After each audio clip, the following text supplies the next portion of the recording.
ये फौज के साथ काम कर रही जमहूरियत तो पाकिस्तान में है ही कोई नहीं। अच्छा, बिल्कुल कोई नहीं। हमें लोग तड़प रहे हैं, महंगाई होगी, वो हो गया, हुकूमत ही नहीं है। कायद-ए-आज़म ने फरमाया था कि कश्मीर पाकिस्तान की शरग है। उनको तो अपनी ज़िंदगी में ये कहने की फुर्सत कभी नहीं मिली, ना वो कह सके थे, लेकिन 1978 में ला के ये चीज़ उनके नाम से मंसूब की गई।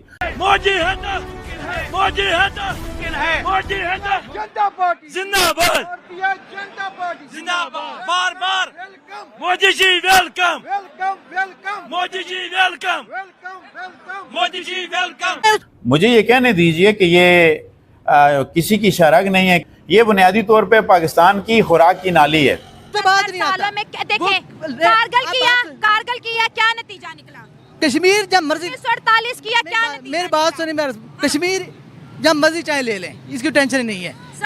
कश्मीर इनका इंटरनेशनल धंधा है, इसके जरिए से कमाया जा रहा है और इसके जरिए से खाया जा रहा है। कश्मीर उधर भी एटमी पावर है, इधर उनकी आर्मी है, हमारी आर्मी है, क्या वो डरपोक कौम है, हम मानते हैं। कितनी जंगें जीते हैं वो उनसे? जीते हैं जी, 65 की जीते हैं, 70 जीते हैं, नहीं जीते। जीते हैं 65 3300 मेगावाट बिजली इस वक्त आजाद कश्मीर में बन रही है। की जीते हैं। हाँ, जंग जो है वो कोई भी सोल्यूशन नहीं है कि जियोग्राफिकली इंडिया कितना बड़ा है और पाकिस्तान कितना छोटा है। ठीक, सुल्तान मुजफ्फरदीन सदुज़ई है, वो आया यहाँ पे हमला किया। इसी तरह से कुतुबुद्दीन ऐबक है, मुगल बाहर से आए, उन्होंने हमला किया। ज़हीरुद्दीन बाबर आया तो हमला किया। इसी तरह शहाबुद्दीन गोरी आया तो हमला किया। हो गया तो आप फाइनेंशियली भी आप उनका मुकाबला नहीं कर सकते, इकोनॉमी के लिहाज से भी नहीं कर सकते। वेपन और जज्बात की जहाँ तक रही, उसको ये पाकिस्तान जब से आज़ाद हुआ तब से आप इन लोगों को जज्बाती बनाते आए हैं। अहमद शाह अब्दाली ने क्या किया, यहाँ से अनाज और लड़कियाँ उठा के लेके जाते थे। फसल पक के तैयार होती थी तो लोग अब्दाली साहब आ जाते थे और वो इन चीज़ों को लूट के ले जाते थे। हमारे हुक्मरान जो नालायक हैं, अच्छा, कुछ नहीं कर सकते। हमारे हुक्मरान महंगाई करने, गरीब का खून चूसना है। आज हमारी हिस्ट्री में उसके नाम पे मिसाइलों के नाम रखे जा रहे हैं। आप रंजीत सिंह के नाम पे क्यों उसका नाम नहीं रखते कि जिस रंजीत सिंह ने उसके होते हुए किसी माई के लाल में जरूरत नहीं हुई कि वो पंजाब की तरफ। इंडिया में जो भी है, लेकिन मोदी ने अपने अवाम के लिए बड़ा अच्छा किया है। बिल्कुल ठीक है, अपने लिए बहुत अच्छा कर रहे हैं वो। हाँ, हमारे लिए तो हमारे हुक्मरान नलायक है ना। हमारे नलायक हुक्मरान अगर अच्छे होते तो हमारे मुल्क का निज़ाम अच्छा होता। फिर आप शरह की बुनियाद पे देखें कि जितना हमें कुल बजट दिया जाता है, इतना तो सिर्फ कुत्ते मार मुहिम पे लग गया था श्रीनगर की सफाई के लिए। कश्मीर की बात कर लें, कश्मीर को हमारी पाकिस्तान की फॉरेन पॉलिसी आज़ाद नहीं है तो आप कश्मीर को कैसे आज़ाद करवाएंगे? क्या बात। आज की वीडियो डेफिनेटली बहुत ही ज़बरदस्त होने वाली है, क्योंकि हमारे साथ वन एंड ओनली अब्दुल बसीर ताजवर साहब मौजूद हैं। हिस्ट्री के ऊपर बहुत ग्रिप रखते हैं, कश्मीर से बिलोंग करते हैं और हम भी इस टाइम कश्मीर में मौजूद हैं। कश्मीर की इंटरनल पॉलिटिक्स और इंटरनेशनल पॉलिटिक्स में कश्मीर का क्या रोल है, इसके ऊपर बात करेंगे। साथ ही साथ इस रीजन में, इस खित्ते में चाइना किस तरीके से इन्वॉल्वमेंट रखता है कश्मीर में, अमेरिका किस तरीके से पाकिस्तान या कश्मीर में इन्वॉल्वमेंट रखता है, और एक कंसेप्ट दिया जाता है कि लेट्स सपोज अगर पाकिस्तान की आर्मी को मजबूत ना किया गया तो इंडिया शायद हम पे हमला करेगा। क्या आज के दौर में इंडिया के पास इतना टाइम या इतना जिस तरीके से वो डेवलपमेंट की तरफ जाता नजर आ रहा है, क्या वो हमला कर सकता है या नहीं? ये बहुत अच्छी बात है, उन्होंने अगर ये किया है तो हमें भी उसको अप्रिशिएट करना चाहिए। हमें पंजाबी में कहते हैं कि ढाई ढाई दियाँ मसीता नहीं बनानियाँ चाहिए। ठीक है, हमें ये सोचना चाहिए कि अगर उन्होंने एक मुस्बत पहलू के ऊपर काम किया तो हम भी उसको अप्रिशिएट करें।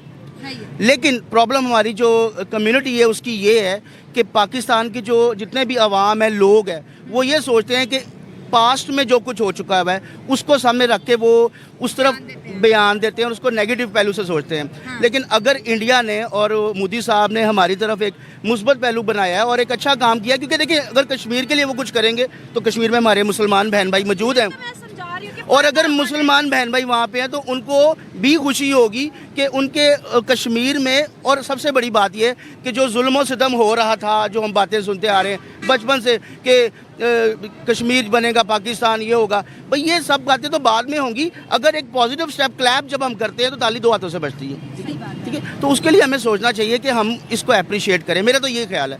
कायद-ए-आज़म ने फरमाया था कि कश्मीर पाकिस्तान की शरग है। उनको तो अपनी ज़िंदगी में ये कहने की फुर्सत कभी नहीं मिली, ना वो कह सके थे, लेकिन 1978 में ला के ये चीज़ उनके नाम से मंसूब की गई। मुझे ये कहने दीजिए कि ये किसी की शरग नहीं है, ये बुनियादी तौर पे पाकिस्तान की खुराक की नाली है। कश्मीर इनका इंटरनेशनल धंधा है, इसके ज़रिए से कमाया जा रहा है और इसके ज़रिए से खाया जा रहा है। 3300 मेगावाट बिजली इस वक्त आज़ाद कश्मीर में बन रही है। जो हमसे कुछ पैसों के एवज, 1 रुपया नहीं है, जिसमें कुछ पैसों के एवज पाकिस्तान ले लेता है और बाद में वही बिजली हमें उन्हें अच्छे खासे रुपए दे के 20 रुपए 30 रुपए तक मुख्तलिफ जगहों पे मुख्तलिफ शरह के साथ वो टैरिफ हमसे वसूल किया जाता है। अपनी बिजली हम पे ही बेची जाती है, हमसे खरीद के। सुल्तान मुजफ्फरदीन सदुज़ई है, वो आया यहाँ पे हमला किया।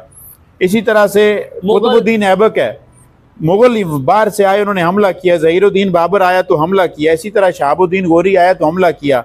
अहमद शाह अब्दाली ने क्या किया, यहाँ से अनाज और लड़कियाँ उठा के लेके जाते थे। फसल पक के तैयार होती थी तो लोग अब्दाली साहब आ जाते थे और वो इन चीज़ों को लूट के ले जाते थे। आज हमारी हिस्ट्री में उसके नाम पे मिसाइलों के नाम रखे जा रहे हैं। आप रंजीत सिंह के नाम पे क्यों उसका नाम नहीं रखते कि जिस रंजीत सिंह ने उसके होते हुए किसी माई के लाल में जरूरत नहीं हुई कि वो पंजाब की तरफ। अगर आप शरह की बुनियाद पे देखेंगे जितना हमें कुल बजट दिया जाता है, इतना तो सिर्फ कुत्ते मार मुहिम पे लग गया था श्रीनगर की सफाई के लिए। आपने कहा वो ज्यादा डेवलप है, मैंने अभी सवाल नहीं है जी, वो डेवलप है। अब आप मुझे खुद ही बताएं कि अगर वहाँ पर जुल्म हो रहा है तो डेवलपमेंट कैसे होगी? मैं पहले एक बात बताऊं, हमारा कश्मीर कहीं नहीं जाता।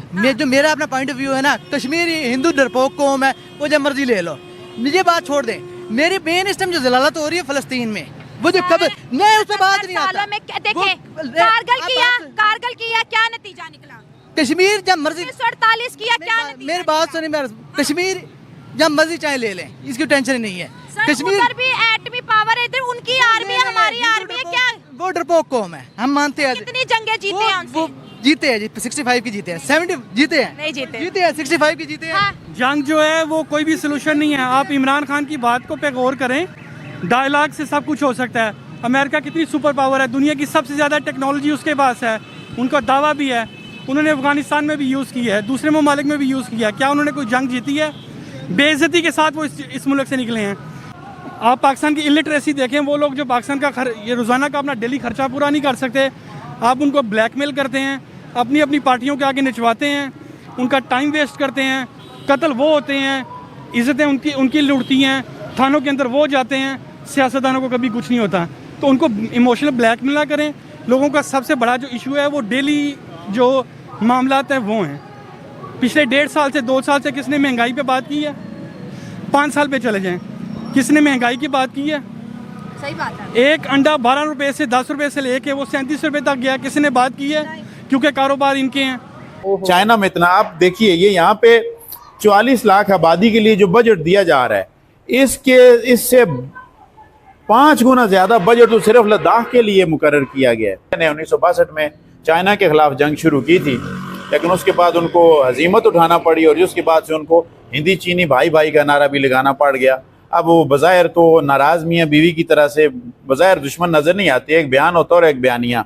उनका बयान तो ऐसे चल रहा है कि जैसे दुश्मन है, लेकिन बुनियादी तौर पे जो उनका तजारत का वॉल्यूम है जो चाइना और इंडिया के दरमियान चल रहा है वो पाकिस्तान से 10 गुना ज़्यादा है। आप इस लाइन के साथ साथ जाएं, आपको नज़र आएगा कि पार जनाजा रखा जाता है और सफ़ें इस तरफ बांधी जाती हैं, लेकिन किसी को पार देखने की इजाज़त नहीं है। हमें हमारे ऊपर डॉक्यूमेंट्स के ऊपर आज़ाद हुकूमत लिखा जाता है, लेकिन मुझे बताएं ये किसकी आज़ादी है? और वहाँ से वो उन बलवाइयों का रुख कश्मीर की तरफ किया गया। वो 21 अक्टूबर की रात को आके यहाँ पे उतरे, उन्होंने 22 अक्टूबर को यहाँ पे कत्लेआम शुरू किया और यहाँ से वो मुख्तलिफ रास्तों से आगे जो भारतीय मकबूजा कश्मीर है उन हिस्सों की तरफ निकल गए। उन्होंने मर्द और जन की तमीज़ नहीं की, उन्होंने मुस्लिम गैर मुस्लिम की तमीज़ नहीं की। जो चीज़ उनके रास्ते में आती रही उसे मारते रहे, काटते रहे, सोना था जितना वो लूटते रहे। और उन्होंने बाज़ औक़ात ऐसी भी भयानक दास्तानें कि उन्होंने औरतों की जो कानों में बालियाँ थीं वो कदीम ज़माने में यानी उन्होंने बचपन में डाली थी, निकलने में दिक्कत पेश आ रही थी तो उन्होंने उनका खंजर के साथ कान काटा और थैलों में डाल लिया। न्यूज़ में नहीं सुनी। 5 मार्च को भी हड़ताल हुई है कश्मीर, आज़ाद कश्मीर में। आज़ाद कश्मीर में वो थोड़े बहुत इश्यूज तो चलते ही है ना जी, वो तो उनकी शिकायतें हैं, लेकिन वो हल हो सकती हैं, उसमें कोई बड़ा मसला नहीं है। प्लान की बात करते हैं, आप प्लान की बात। मैं आपकी बात कर रहा हूँ, आप बात करें इंडियन कश्मीर की, वो डेवलप हो गया, मैंने भी कहा डेवलप हो गया है, लेकिन उसमें उन कुर्बानियाँ देखिए, उन्होंने दबा दिया, जुल्म कर दिए, तो वो बोल भी नहीं सकते। तो बाकी वो पैसा तो लगा रहे हैं, वो बड़ी इकॉनमी हमारे से मजबूत मुल्क है, तो पैसा तो लग रहा है उधर, तो लेकिन वो आवाज़ जो जुल्म है वो छुप रहा है इस चक्कर में। एक चीज़ ये आप कह सकते हैं, जो जुल्म है वो पैसे से छुपा रहे हैं। दुनिया भी उनके साथ है, यूरोप सारा अमेरिका उनके सपोर्ट में है। हमारा तो हमारे से फ़लस्तीन नहीं संभाला जा रहा, तो कश्मीर हमने क्या संभालना है? जुल्म वाली बात में मैं आपको जुल्म का फैक्टर आप माइनस नहीं कर सकते, जुल्म माइनस नहीं कर सकते। पाकिस्तान कश्मीर बहुत सेंसिटिव इशू है। हाँ सेंसिटिव है।